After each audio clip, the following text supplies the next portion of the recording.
Hey guys, कैसे हैं आप सभी। आशा करता हूँ आप लोग बहुत अच्छे से होंगे। तो एक बार हम फिर से आ चुके हैं और आज का टॉपिक आपने थंबनेल में देख ही लिया होगा। ये है एयर कंडीशनर से related and I am going to give you the whole technical review of air conditioners. अगर आप एसी नया परचेज करने जा रहे हैं या फिर आप उसकी सर्विसिंग करवाना चाहते हैं तो क्या क्या इंपॉर्टेंट बातें आपको ध्यान रखनी चाहिए, ये मैं आज आपको बताने वाला हूँ। और मैं इस बात की गारंटी आपको देता हूं कि जो इन्फॉर्मेशन मैं आपको दूंगा, being a technical person, being an engineer, आपको कोई भी डे टू डे लाइफ में वो इन्फॉर्मेशन प्रोवाइड नहीं करेगा। भले ही वो एसी के कॉस्ट से रिलेटेड हो, एसी की क्वालिटी से रिलेटेड हो, सर्विसिंग कैसी करवाई जाए, और मोस्ट इंपॉर्टेंट थिंग, अगर नया एसी लेने जा रहे हैं तो क्या क्या बातें ध्यान रखें, और अगर ले लिया है तो इंस्टॉलेशन के समय पे कौन कौन सी बात ध्यान रखनी चाहिए, आज मैं आपको बताऊंगा। तो हमने एक नया एसी लिया, मैंने अपने माता पिता के लिए एक नया एसी लिया। उनके रूम में ऑलरेडी पहले से एसी था, कैरियर कंपनी का एसी था, पर उसको 10 साल हो चुके थे और इसीलिए हमने फ्लिपकार्ट के ऑफर्स के अंदर उसको रिटर्न किया एक्सचेंज ऑफर में। और फ्लिपकार्ट के एक्सचेंज ऑफर में हमने उसको रिटर्न कर किया और उसके बदले में हमने in return of that we purchased IFB company का एसी। अब आप बोलेंगे IFB कंपनी तो सुनी सुनी नहीं लगती है। हमने हिताची सुना है, हमने ब्लू स्टार सुना है, सैमसंग सुना है, डायकिन सुना है, मित्सुबिशी सुना है, पर हमने जो नहीं सुना है वो है IFB। ऐसा क्यों? क्योंकि IFB के एसी आते हैं बहुत महंगे, प्रीमियम क्लास एसी रहते हैं, वन टाइम कॉस्ट रहती है। पर मैं आज आपको यह भी बताऊंगा कि वो एसी आपको कैसे आपके बजट में पड़ सकता है without compromising with the quality. So guys, आप देख सकते हैं कि 72,000 का अप्रोक्सीमेट एसी हमें 28,000 में पड़ा है। बिल मैंने आपके सामने डिस्प्ले कर दिया है, आप उसको ध्यान से देख लीजिए। ये वीडियो 1 साल बाद लास्ट में मैंने लिया था और अब मैं डाल रहा हूँ। इसके पीछे का रीज़न ये है कि आप भी इस सेल का फ़ायदा उठा सकें जो कि मई मंथ में फ्लिपकार्ट में फिर से आएगी। तो हमने IFB का एसी लिया और उसको इंस्टॉलेशन करने के लिए बहुत टाइम लगा, क्योंकि 20 तारीख को 20 मई को भी एसी की डिलीवरी हुई थी और 25 को एसी का इंस्टॉलेशन हुआ। वी वर टोल्ड कि आपका एसी का इंस्टॉलेशन विद इन 48 आवर्स हो जाएगा। मतलब 2 दिन के अंदर जो एसी इंस्टॉल होना चाहिए था उसको लग गए पूरे 5 दिन। ऐसा इसलिए हो रहा है क्योंकि भयंकर बहुत हीट वेव चल रही है पूरे गुजरात में, अहमदाबाद में और पूरे इंडिया में। आप सबको पता है राजस्थान में तो टेम्परेचर पहुंच चुका है 50 डिग्री सेल्सियस के ऊपर, और दिल्ली में भी पहुंचा है, मैंने कल देखा था न्यूज में। ऐसी हीट में हमें कौन सा एसी लेना चाहिए, कैसे बजट में वो आएगा और कैसे वो लंबा चलेगा, हमें ऐसी कुछ बातें ध्यान रखनी है। अगर आपने वो नहीं रखी तो आपका पैसा भी वेस्ट होगा, आपका टाइम भी वेस्ट होगा, आपको गर्मी भी लगेगी और आपकी कूलिंग भी अच्छे से नहीं आएगी। तो बने रहिए हमारे साथ इस वीडियो में। और मैं पहले जो एसी इंस्टॉलेशन की प्रोसेस हुई हमारे घर में उसको आपको दिखाऊंगा, किस तरीके से एसी इंस्टॉलेशन मैंने करवाया, कैसे उनसे इंफॉर्मेशन ली। हाउएवर मुझे सब पता ही था, but I wanted to make sure that they are doing everything in the right manner. Video के खत्म हो जाने के बाद जब एसी इंस्टॉलेशन हो जाएगा तब मैं आपको कुछ ऐसे पॉइंट्स बताऊंगा जो आपको ध्यान रखने चाहिए, और उससे आपका एसी लेना हो जाएगा सफल। तो चलिए शुरू करते हैं महादेव का नाम लेकर। हर हर महादेव। तो गाइस, आप देखते हैं कि यहाँ पे IFB का एसी है जो आज इंस्टॉलेशन के लिए आए हुए हैं। लोकेशन है शाहीबाग, अहमदाबाद। एंड आज हम देखने जा रहे हैं कि कैसे स्टैंडर्ड इंस्टॉलेशन किस तरीके से एसी का किया जाए कि उसमें हमें लीकेज से बचे और प्रॉपर इंस्टॉलेशन उसका होए। तो सबसे पहले इन्होंने नाइट्रोजन गैस को रिमूव किया है, वो सील पैक्ड आती है और उसको इंडोर यूनिट से पहले निकालना होता है। तो then he is marking on the AC, जो वो स्क्रू वगैरह फिट करेंगे, इंडोर यूनिट को फिट करेंगे उसके लिए। और भैया IFB का एसी कैसा रहता है? IFB का एसी एकदम बढ़िया है सर जी, कूलिंग में कोई दिक्कत नहीं है। कोई दिक्कत? आज तक मैं लगभग 250 से 300 एसी इंस्टॉलेशन कर चुका हूँ अभी तक। ओके।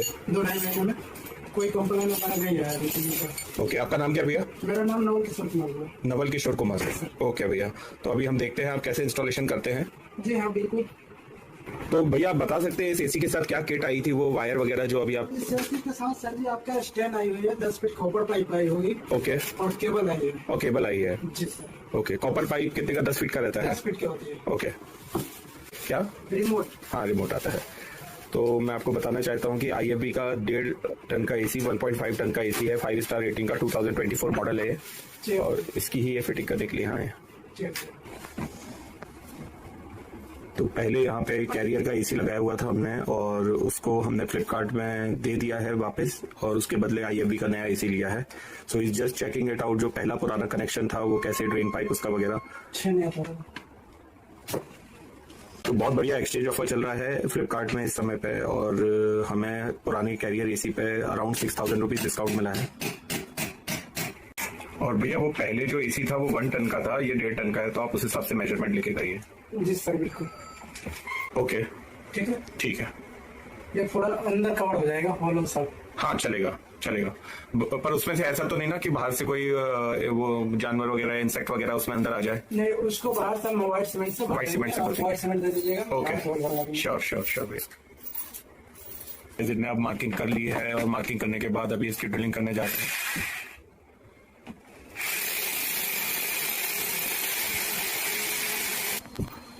तो भैया ये जो स्टैंड लगा रहे हैं इसको क्या बोला जाता है टेक्निकली? वॉल माउंट स्टैंड बोलते हैं। Wall mount stand. Indoor hang होता है मेरा। ओके, सो बता रहे हैं ये कि इंडोर यूनिट हैंग करते हैं, इसको वॉल माउंट स्टैंड बोला जाता है।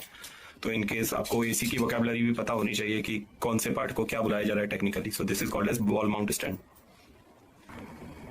वॉल माउंट स्टैंड के ऊपर इन्होंने एक और डिवाइस रखा हुआ है, ये वॉल की लेवलिंग को चेक करने के लिए होता है कि आपकी वॉल ऊंची नीची तो नहीं है और स्टैंड जो है वो प्रॉपर एक जैसा ही लगा है कि नहीं है। लेवल वाटला। क्या बोलते हैं इसे? लेवल वाटला बोलते हैं। ओके, दीवार की समानता को देखने के लिए है ना भैया कि एक जैसी है कि नहीं है? नहीं, ये प्लेट जो है ना ऊपर नीचे ना हो। अच्छा, इसके लिए ये रहता है, टेढ़ा ना हो। ओके इसलिए। ओके।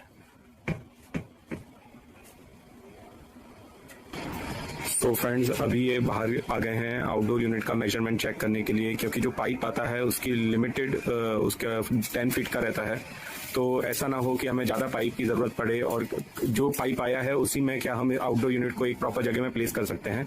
दूसरा एक बात मैं आपको और बताना चाहता हूँ कि पहले जो एसी था वो देखिए आप कितनी ऊंचाई पे लगा हुआ था, पर जब भी कोई टेक्नीशियन आते हैं या फिर सर्विसिंग करने वाले आते हैं तो इतनी ऊंचाई पे जाके एसी को निकालना, सर्विस करना, ये बहुत रिस्की काम होता है। तो आपको इनका भी ध्यान रखना है और आपको ऐसी जगह पे आउटडोर यूनिट को लगाना है जिससे ये इजीली सर्विसेबल भी हो जाए और आपका जो पाइप आया है उसी में आपका काम बन जाए। ये मशीन का 10 फीट पाइप आता है ना, 10 फीट पाइप में हमारा मशीन लग जाएगी यहाँ पर। ओके। जो आउटर होगा आउटर हमारा यहाँ पर रहेगी। ओके, और इंडोर तो वहाँ से रहेगा, हमारा पाइप में आएगा, तिरछा क्रॉस में आएगा। राइट। ठीक है सर। तो उससे क्या जो आएगा आगे चल के भी सर्विस करने के लिए आएंगे उनको कोई प्रॉब्लम नहीं आएगा यहाँ पे? कोई दिक्कत नहीं होगा, हमारा पाइप का भी बचत हो जाएगा, एक्स्ट्रा तो जाएगा भी नहीं। ओके। और ये सेफ लोकेशन भी है। देखिए फ्रेंड्स, ये केबल जो है वो निकला है इसमें से और ये कॉपर पाइप होता है इसके अंदर। यही जो भैया अभी बता रहे थे कि 10 फीट का पाइप आता है वो यही है जो इंडोर यूनिट को आउटडोर यूनिट से कनेक्ट करेगा। इसको सीधा करने का भी एक तरीका है, आप देखिए किस तरीके से इसको सीधा कर रहे हैं। ये सारी चीज़ें बहुत टेक्निकल होती हैं, अगर आपके एसी को अच्छे से काम करना है तो ये छोटी छोटी बातें बहुत मैटर करती हैं। तो देखिए अब ये 2 पाइप्स को किस तरीके से कनेक्ट करेंगे। ये पहले इसको कट करेंगे शायद यहाँ से, या मोड़ेंगे, बेंडिंग कर रहे हैं उसे।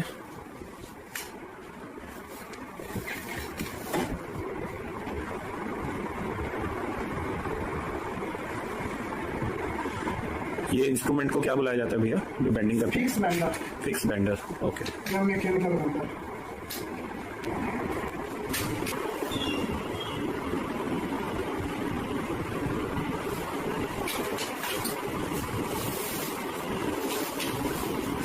देख सकते हैं 2 तरफ से इनने पाइप को बेंड किया है। अब ये टेप की मदद से इन दोनों को जोड़ रहे हैं, दोनों पाइप्स को। जहाँ जहाँ खाली स्पेस हो गई है वहां पे भी वो टेप को लगा रहे हैं। इंसुलेशन बना रहना बहुत जरूरी है। ये कॉपर पाइप के ऊपर आपको इंसुलेटिंग कोटिंग दिख रही है, बस इसी को वो अच्छे से फिक्स करते हैं और फिर दोनों पाइप्स के साथ में जोड़ देते हैं। तो फ्रेंड्स आप देख सकते हैं कैसे दोनों कॉपर पाइप्स को एक साथ उन्होंने टेप के थ्रू बांध दिया है और उसको यूं कवर कर लिया है। हाँ जी। तो गाइस अब हम बाहर आ गए हैं और आउटडोर यूनिट की पाइप को जो है वो इंडोर यूनिट से अब कनेक्ट करेंगे।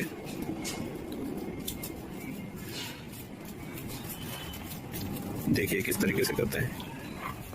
बहुत ऊपर नहीं नहीं नहीं, बहुत ऊपर नहीं है। अच्छा ये तो ये, हाँ ये डालेंगे, इंडोर का पाइप है ना। आउटडोर तो नीचे ही लगवाएंगे। तो फ्रेंड्स आप देख सकते हैं कि ये बहुत मेहनत का काम है और हमें ये भी ध्यान रखना है कि इनकी हेल्थ से रिलेटेड हम कभी भी आउटडोर यूनिट इतनी ऊंचाई पे ऐसे ना लगवाएं जिससे टेक्नीशियन जो या एसी फिटिंग करने आते हैं उनको ही दिक्कत होनी शुरू हो जाए। तो फ्रेंड्स वो जो बाहर का था पाइप उसको अब अंदर लिया जा रहा है और काफ़ी मेहनत के बाद चैनी हथौड़ी का यूज़ करने के बाद पाइप को अंदर लिया है उन्होंने और मैक्सिमम जितना अंदर जा सकता था वो कर लिया है। अब ये पाइप को यहाँ पे फिट कर देंगे और इस पाइप को आउटडोर यूनिट से कनेक्ट करेंगे। तो ये इलेक्ट्रिक सर्किट को ओपन कर रहा है इन्होंने नट बोल्ट निकाल के इंडोर यूनिट के, और जो वायर है इलेक्ट्रिसिटी का वो अब इसके साथ पिन करेंगे। तो फ्रेंड्स आप देख सकते हैं कि इंडोर यूनिट की जो आउटर बॉडी थी वो पूरी निकाल दी है उन्होंने बाहर, ये रखी है आउटडोर बॉडी, और अब वो स्प्रिंग यूज कर रहे हैं। तो भैया स्प्रिंग क्यों यूज किया जाता है? ये सर स्प्रिंग बेंडर है, इससे हम लगा कर बैंड मारते हैं तो हमारा पाइप पिच नहीं होता है। ओके, दबता नहीं है। हाँ, तो स्प्रिंग बेंडर है। हमारा मशीन पे या गैस का कूलिंग वूलिंग में कोई इशू नहीं आता है। ओके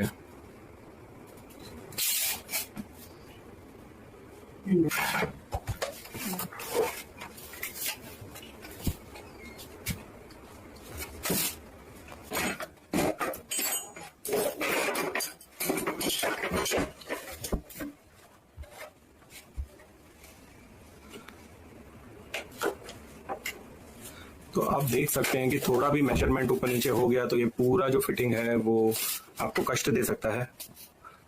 फिर वायर को तोड़ो फिर जोड़ो, पाइप को तोड़ो जोड़ो, तो ये वाला बहुत ही इंपॉर्टेंट स्टेप है, इसलिए मेजरमेंट एक्यूरेटली लेना बहुत जरूरी है इसमें। तो देखिए एक पाइप ये जोड़ चुके हैं, अब दूसरा जोड़ेंगे। ये स्टेप कूलिंग में बहुत ही मैटर करता है। अगर ये वाली फिटिंग आपकी ढंग से नहीं हुई तो गैस लीक हो सकती है, कूलिंग में फर्क पड़ सकता है। यहाँ पे पाइप छोटा बड़ा हो गया लगाते समय तो भी दिक्कत आ जाती है। चलो बड़ा हो गया तो उसे छोटा किया जा सकता है, पर छोटा हो गया तो फिर वो बहुत मुश्किल हो जाता है।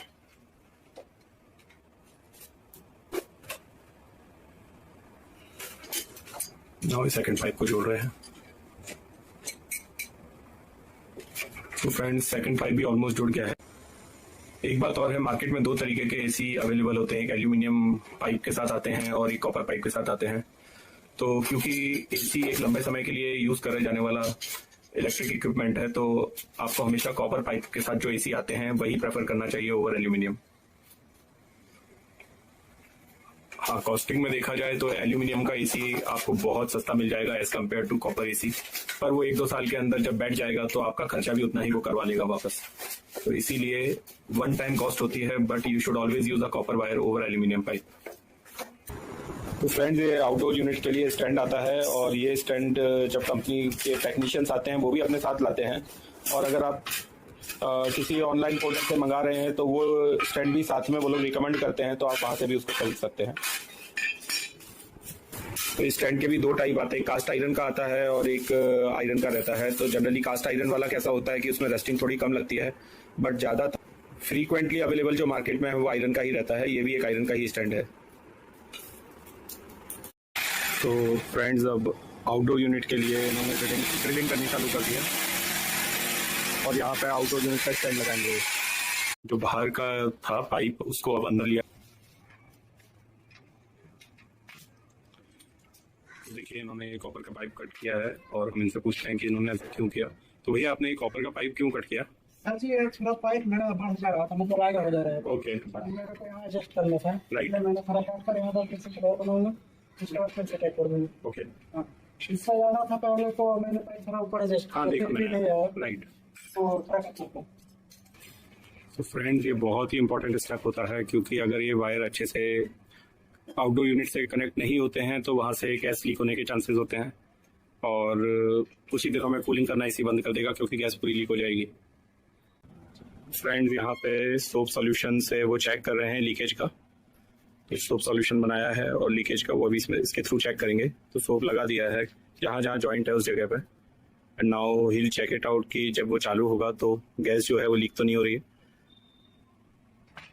फ्रेंड्स अभी ये इन्होंने सर्किट ओपन कर दिया है आउटडोर यूनिट का, और इसमें इलेक्ट्रिक सर्किट में ये वायर लगा देंगे। 3 तरीके के वायर हैं, लाइट वायर है, न्यूट्रल वायर है और ग्राउंड वायर अर्थिंग का। अब हम पहुंच गए हैं बहुत ही इंपॉर्टेंट स्टेप पे, और भैया से ही हम पूछेंगे थोड़ी देर में कि ये जो मीटर है ये क्या है और ये क्यों यूज़ किया जाने वाला है। ये क्या है भैया, ये जो आपने लगाया है अभी? ये सर ये चार्जिंग लाइन और गेज है। ओके इससे हम प्रेशर भी चेक कर सकते हैं। ओके, प्रेशर लॉ जाए, प्रेशर चेक कर सकते हैं, प्लस में इससे वैक्यूम भी करेंगे। क्या करेंगे? वैक्यूम। वैक्यूम भी इससे होगा? हाँ, वैक्यूम। और वैक्यूम क्यों करना चाहिए हमें? वैक्यूम जो इसमें पाइप में जो एयर रहता है ना, हम्म। वो एयर बाहर निकल जाएगा, जो नमी तमी होगा वो बाहर निकल जाएगा। और अगर मान लीजिए कभी कभार कोई वैक्यूम नहीं करता है तो उससे क्या नुकसान हो सकता है? नुकसान ये होता है थोड़ा कूलिंग में फर्क पड़ता है। कूलिंग में फर्क पड़ता है। हाँ, बाकी और कुछ खास नुकसान नहीं, मतलब कूलिंग थोड़ा। और जब भी अपन इंस्टॉलेशन कराते हैं तो हमें हमेशा वैक्यूम करवाना चाहिए। हाँ, बिल्कुल कराना चाहिए। वैक्यूम कराने से क्या होता है, बाहरी एयर जो होता है वो बाहर फेंकता है। और भैया एक क्वेश्चन और था, वो कुछ टेक्नीशियन आते हैं तो वो बोलते हैं वैक्यूम पंप लाते नहीं है, तो बोलते हैं हम मैनुअली उसको कर देंगे या ऐसे खुद से कर देंगे, वो क्या है वो? ऐसा कुछ नहीं होता है। ये जैसे यहाँ पे एनआरबी दिया हुआ रहता है, हम्म। उसमें जो 50 PSI का जो मतलब कि इस मशीन से गैस छोड़ता है ना, रिलीज हाँ, करता है ना, हाँ। वही पंच करके निकाल देता है। अच्छा। और उसके बाद में वैक्यूम करके चालू कर देता है, मतलब सॉरी वैक्यूम बोल रहा हूँ, मतलब उसके बाद में उसका गैस रिलीज करके फिर चालू कर देता है। चालू कर देता है। ओके। हाँ। तो मैनुअली में वही होता है। तो नई मशीन में अक्सर मतलब कि कोई करता है, सबका अपना अपना एक तरीका है। है, लेकिन वैक्यूम करने से उससे बेहतर होता है। ओके। हमने इसके अंदर का जितना एयर हो पूरा खींच कर बाहर फेंक देगी यस वैक्यूम पंप। यस। लेकिन जो मैनुअली जो गैस होगा ना, वो दबाएगा उतना निकलेगा, गैस निकल जाएगा उसमें। बस हाँ, उसके बाद वो फिर हाँ रह ही जाएगा। हाँ हाँ हाँ। तो गाइस ये बता रहे हैं कि आपको वैक्यूम हमेशा जो है मैनुअली से ज़्यादा मशीन से करवाना है, क्योंकि मशीन में वैक्यूम पंप होता है वो पूरी एयर को खींच लेता है, और मैनुअली करते हैं तो गैस निकालते हैं वो लोग भी, बट कुछ ना कुछ तो वो रह जाती है अंदर। और गैस इसमें कौन सा यूज होता है? 32 नंबर गैस। 32 नंबर गैस है ना, और यही सबसे अच्छा माना जाता है ना रेफ्रिजरेंट में। वो 32 नंबर ही मेरे चल रहा है, 22 नंबर बंद हो गई। 22 नंबर बंद हो गया। 410 प्लस ये 32, यही 2 गैस चल रहा है। ओके। ये अपने शरीर के लिए, प्लस में वातावरण के लिए, सबके लिए बेहतर है। जो स्किन का मतलब बीमारी होता था ना, हाँ। वो सब मतलब 22 नंबर गैस से ज्यादा होता था। ओके। जो स्किन कैंसर बोलते थे, हाँ हाँ। उस सब 22 नंबर से होता था, चमड़ा सुखड़ जाता था उससे। ओके। लेकिन ये सब गैस है ना, वो इको फ्रेंडली है। इको फ्रेंडली, हाँ। मानव के लिए सही है। हाँ और दूसरा एक उसमें और भी रीजन है जो मैंने पढ़ा था कि R32 जो गैस होती है वो इसको इको फ्रेंडली इसलिए बोलते हैं कि ग्लोबल वार्मिंग नहीं करता है वो। हाँ। वातावरण को गर्म नहीं करता है। गर्म नहीं करता है। जो 22 नंबर था वो जब का भी छेद करता था, यस यस, ओजोन लेयर में होल हो गया था होता। यस। इसलिए कंपनी ने बंद कर दिया। ओके। तो ये इसको मतलब जो भी रिसर्च किए होंगे कंप्यूटर जो भी होगा, तो इसका बेहतर परिणाम मिले, इसलिए अभी चल रहा है। ओके, चालू करो। तो गाइस अब वैक्यूम प्रोसेस स्टार्ट करने वाले हैं हम लोग, जिसके बारे में अभी हम बता रहे थे, भैया बता रहे थे कि वैक्यूम करना क्यों ज़रूरी है। तो this is how the vacuum is done. और जितनी भी एयर है उसके अंदर वो बाहर खींच ली जाएगी, वहाँ वैक्यूम क्रिएट कर दिया जाएगा। और भैया आइडियली कितना समय का करना चाहिए हमें वैक्यूम? कुछ इसका टाइम लिमिट होता है जैसे कंपनी कभी बताती है? वैक्यूम किया जाता है, हो जाता है 15-20 मिनट। पाइपिंग के हिसाब से होता है, जैसे 25 फीट पाइप होता है तो 15 से 20 मिनट कर देता हूँ। ओके। नहीं तो 10 फीट पाइप है तो 10 मिनट में निकल जाती है, क्योंकि इसका पाइप में जो है रहता है वो रहता है। बाकी कंडेंसर में हमारा तो गैस रहता है, राइट। तो इसमें तो हम कुछ चेक कर लेंगे। छेड़छाड़ नहीं, सिर्फ पाइप की जो गैस है वो निकालनी है, एयर जो है वो निकालना है, एयर निकालना है बस। तो friends at last indoor unit में भी जो ड्रेन पाइप है उसका कनेक्शन उन्होंने कर दिया है और उसको बाहर निकाल दिया है। तो ये इंडोर यूनिट जो है वो अब पूरा उसका कनेक्शन फिटिंग वो कर चुके हैं, अब सिर्फ ये कवर लगाना बाकी रह गया है। और बाहर आउटडोर यूनिट में अभी वैक्यूम प्रोसेस चल रही है, तो एक बार वो फिनिश हो जाएगी तो ऑलमोस्ट इंडोर और आउटडोर यूनिट आपस में कनेक्ट हो चुकी है, तो बस फिर चालू करना रह जाएगा इसे। तो अब एट लास्ट हमारा इंडोर यूनिट जो है वो फिट होने की तैयारी में है और पूरा ही काम उन्होंने अच्छे से बहुत प्रॉपर्ली कर दिया है। अब आप देखें, ये हो गया indoor unit properly fit complete. We are done with the vacuum also. तो अब ये प्रेशर गॉज जो है उसको बंद कर रहे हैं। पहले इम्पोर्टेंट स्टेप ये है कि प्रेशर गॉज को बंद किया और उसके बाद उन्होंने सप्लाई वो चालू करेंगे। भैया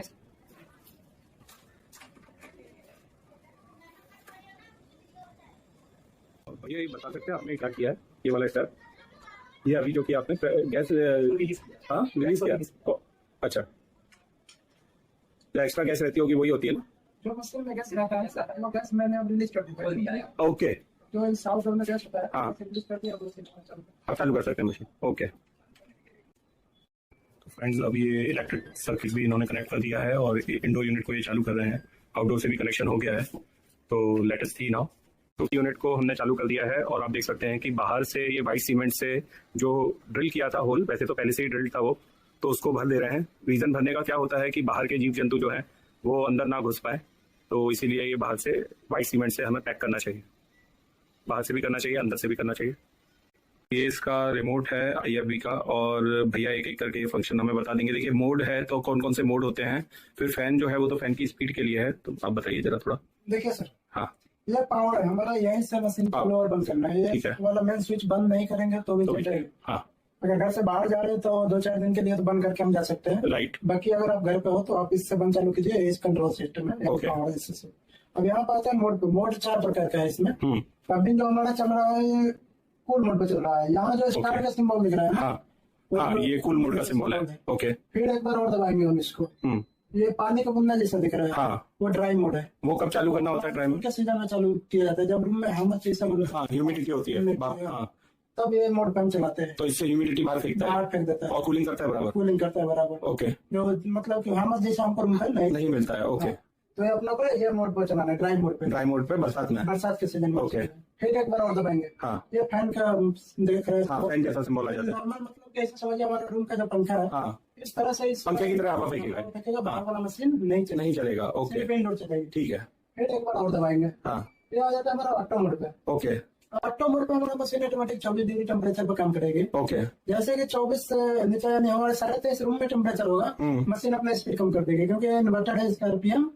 वो मतलब कि जो RPM तेज होता है कभी कम होता है, तो कम तेज डिपेंड करता है टेम्परेचर कैसा है, उस हिसाब से RPM कम ज्यादा होता है। ये इन्वर्टर इसलिए अपने आप ही करेगा ये फंक्शन, कट ऑफ नहीं होता। कट ऑफ नहीं होता है, सही बात है। तो ये अपने ऑटो मोड पर होता है। ओके, फिर एक बार दबा दें, फिर अपना वो कूल मोड पे आ जाएगा। ओके, अब वो अपने ऊपर डिसाइड है कौन सा मोड पे चलाना है। ठीक है, जैसे गर्मियों का सीजन है तो कूल मोड ही ज्यादा बेटर है, ऑटो मोड में कर सकते हैं। हाँ, लेकिन अधिकतर जो लोग हैं मतलब कूल मोड ही सजेस्ट करते हैं और चलाते भी हैं। ओके, अब यहाँ पे आते हैं फैन पे। हाँ, इस फैन का 3 स्पीड है। Okay, high low medium. एक बार यहाँ पे दबाते हैं, तो हाईएस्ट हो गया। पहले ये सबसे कम पे चल रहा है, कुछ पता ही नहीं चला हमारा ब्लोअर चल रहा है कि नहीं चल रहा है, दिमाग।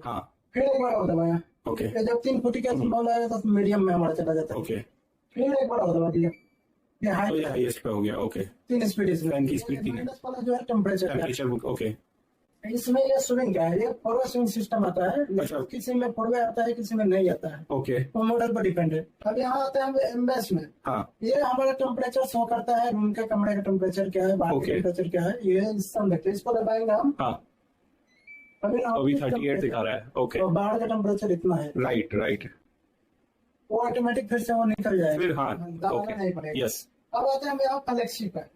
फ्लेक्सी क्या होता है, जैसे हमारा मशीन 1.5 टीआर का है, हमको इसको कम से कम कैपेसिटी पे चलाना चाहते हैं, चला सकते हैं, क्योंकि हमारा रूम छोटा है, तो 1 टन पे भी चला सकते हैं। ओके, कन्वर्टेबल एसी है, मतलब कन्वर्टेबल है, कर सकते हैं। ओके, तो उसको करने के लिए हमको इसको फ्लेक्सी को दबाना पड़ेगा। ओके, जैसे कि हम एक बार प्रेस किया, अभी हमारा 1.2 टन पे हो गया। ओके, तो अभी ये पावर कंज्यूम करेगा वो 1.2 के हिसाब से करेगा। हाँ, है ना, जितना कैपेसिटी कम करेंगे हम उस हिसाब से बिजली के खपत कम करेगा। ओके, तो अभी हमारा मशीन होगा 0.8। फिर दबा दे 0.6 हो गया।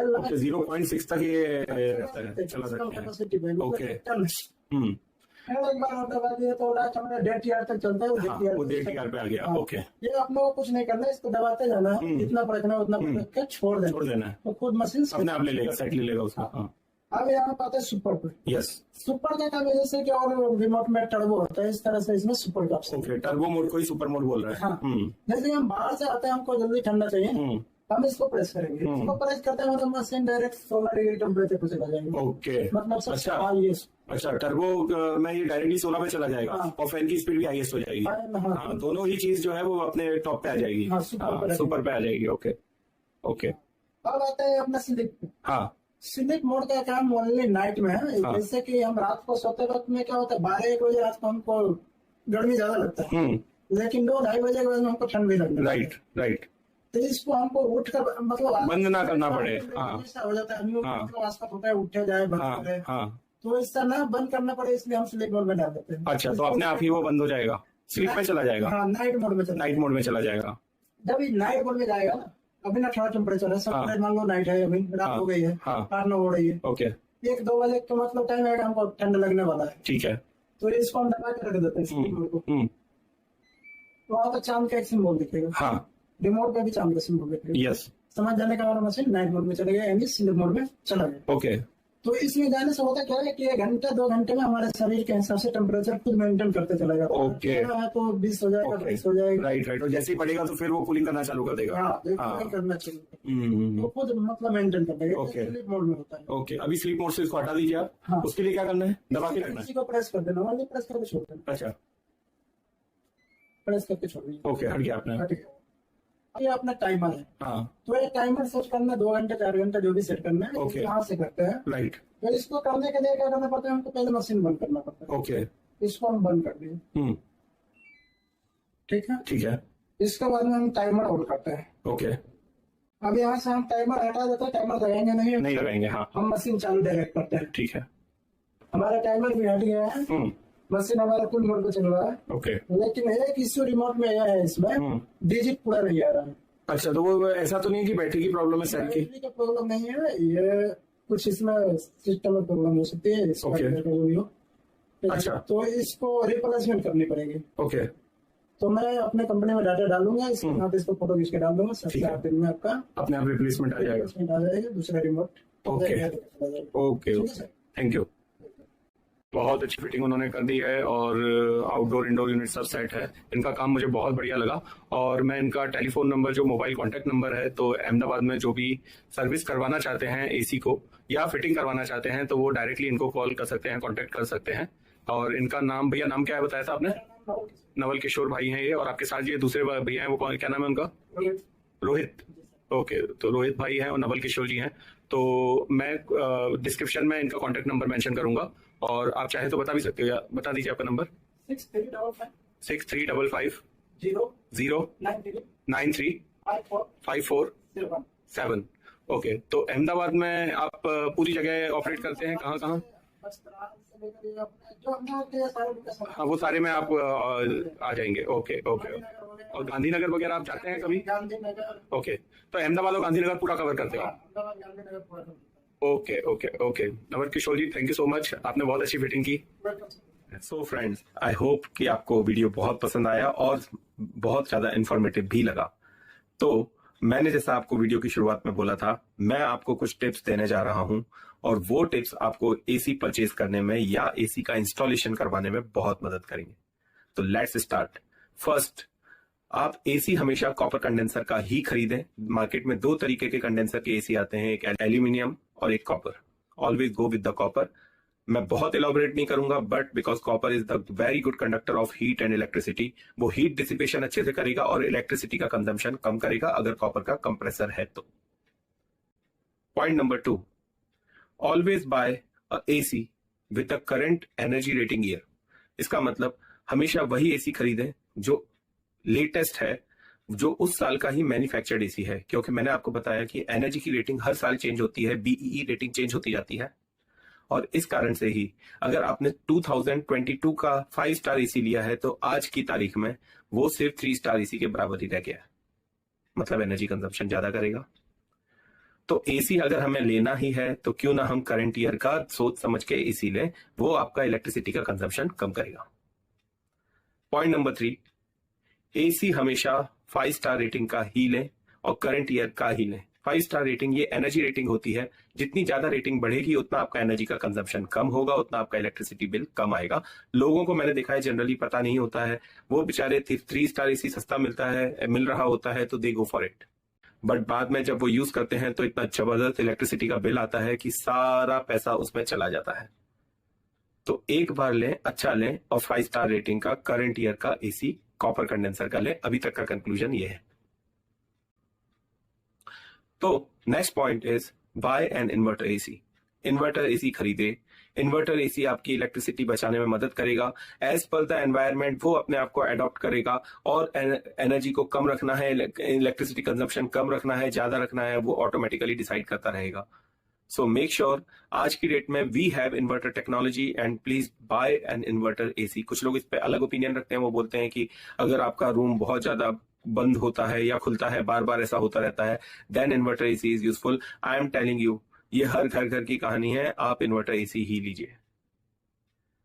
Then the next point is please buy a convertible AC. ऐसा एसी लीजिए जिसमें कन्वर्टेबल होने की टेक्नोलॉजी हो। कन्वर्टेबल का मतलब क्या है? कन्वर्टेबल का मतलब है कि उसके पावर रेटिंग को, वोल्टेज लेवल को हम चेंज कर सकें एज पर आर नीड। जैसे मान लीजिए मैंने अभी IFB का 1.5 टन का एसी लिया है, 1.5 टन। तो मैं जब रूम ठंडा हो जाता है तो उसको मैं कन्वर्ट कर देता हूं इधर 0.8 टन और 0.6 टन। तो आप समझिए कि जो 1.5 टन का एसी था उसको मैंने रिड्यूस कर दिया उसकी आधी कैपेसिटी पे। और अगर ऐसा कर दिया तो आप समझिए इलेक्ट्रिसिटी बिल भी आपका उतना ही लेवल पे रिड्यूस हो गया, because they are directly proportional. तो always buy an inverter AC, always buy a convertible AC, and convert करना जरूर सीखिए। आप 1-2 घंटे जब रूम बहुत ठंडा हो जाता है उसके बाद आप उसको कन्वर्ट करके आराम से चैन से सो जाइए, टेंशन नहीं लीजिए, इलेक्ट्रिसिटी का बिल ज्यादा नहीं आएगा। नेक्स्ट पॉइंट, तो एसी हमेशा रिकॉग्नाइज्ड कंपनी का ही लीजिए। ऐसा एसी लीजिए जिसकी वारंटी पीसीबी की 5 इयर्स की हो, कंप्रेसर की एटलीस्ट 10 इयर्स की हो, और ओवरऑल की एटलीस्ट 1 ईयर हो। वैसे ओवरऑल की तो सभी एसी 1 ईयर की दे देते हैं, पर पीसीबी की 5 कोई भी नहीं देता है। सब पीसीबी की 5 नहीं देते हैं। तो मेक श्योर आप वही एसी लें जो की जो वारंटी है वो 5 साल की दे, और कंप्रेसर 10 साल की मिनिमम वारंटी के साथ आना चाहिए। Last but not the least, AC हमेशा 24 डिग्री 25 डिग्री सेल्सियस पे ही चलाएं। ये आपको बेटर अडॉप्ट करने में मदद करेगा, क्योंकि हमारी बॉडी कैसे होती है कि जैसा हम उसको एनवायरनमेंट देते हैं वो वैसी अडॉप्ट होती जाती है। इसीलिए मेक श्योर कि आप बहुत ज्यादा रिड्यूस टेम्परेचर पे एसी यूज ना करें, क्योंकि फिर आपकी बॉडी अकस्टम्ड हो जाएगी वैसा ही, एंड देन वो आपको 20 डिग्री में भी गर्मी लगने लग जाएगी। सो ऑप्टिमल टेम्परेचर, आपकी एनर्जी भी सेविंग होगी, आपकी बॉडी के लिए भी अच्छा है। तो 25 डिग्री सेल्सियस का टेम्परेचर रखिए और मस्त चैन की नींद सोइए। लास्ट जो बात है, जो कमर्शियल बात है, टेक्निकल बात तो नहीं है, बट वो मैं आपको बताना चाहता हूँ कि एसी की जो आप लाइफ है, शेल लाइफ है, वो बहुत ज्यादा एक्सपेक्ट नहीं करिए। 7 साल हो जाते हैं ना, तो वो जो 5 स्टार रेटिंग का एसी भी था ना, वो 1 स्टार का बन जाता है, बहुत सारी बिजली खींचता है। तो बेटर है कि नेक्स्ट डील में आप उसको रिप्लेस कर दें, जैसे मैंने किया। मेरे पास कैरियर का एसी था, कैरियर का एसी मैंने दे दिया, IFB का उसके बदले में ले लिया। यस, सो आई होप आज के टिप्स और आज का वीडियो आप लोगों को बहुत पसंद आया। अगर पसंद आया है तो हमारे चैनल को सब्सक्राइब करना बिल्कुल नहीं भूलिए। कमेंट्स कीजिए अगर आपकी कोई क्वेरी है, और वीडियो को लाइक जरूर कीजिए। फिर मिलेंगे अगली वीडियो में। हर हर महादेव।